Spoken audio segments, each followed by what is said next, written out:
વહેલા વાગી ગયા છે અને મેં હમણાં જ પવિત્ર સ્નાન કરી લીધું. સ્નાન કર્યા પછી મન એકદમ શાંત છે અને હવે જુઓ,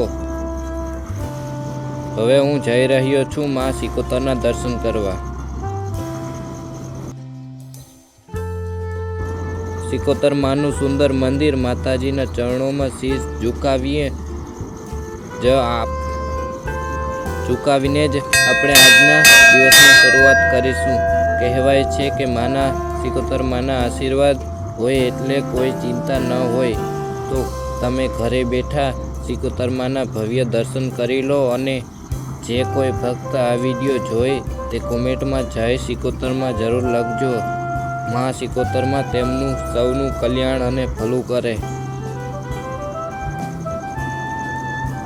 જય માં સિકોતર લખજો. માં સિકોતર સૌનું ભલું કરે.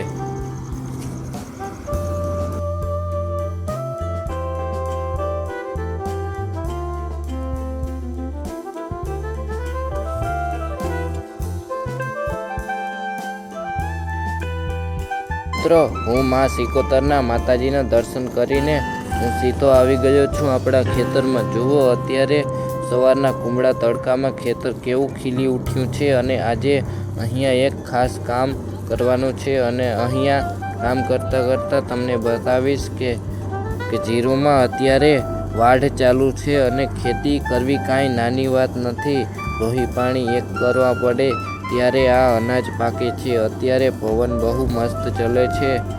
અને જોજો મિત્રો, આગળ હું તમને બપોરના ખેતરમાં જમવાનું બપોરના પણ બતાવું છું. એટલે વિડીયો અધવચ્ચેથી છોડતા નહીં, કારણ કે દેશી જમવાની મજા તો છેલ્લે આવશે.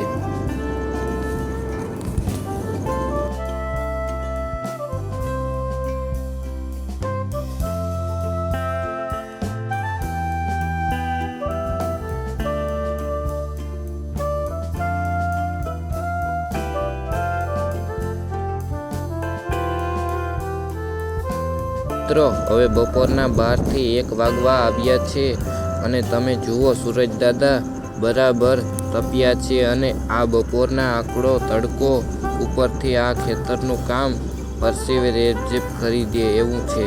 પણ ખેતરમાં કામ કરવાની મજા જ એ જ કે થાક ન લાગે, પછી જમવાની ડબલ મજા આવે.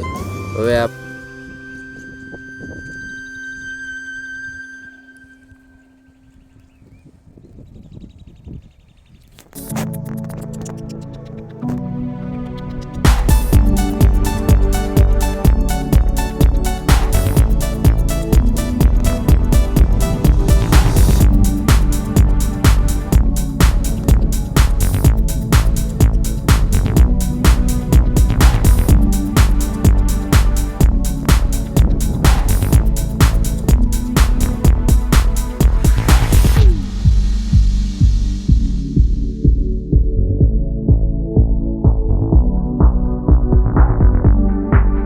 ગમ્યું હોય તો લાઈક કરજો અને ચેનલને સબસ્ક્રાઈબ કરજો.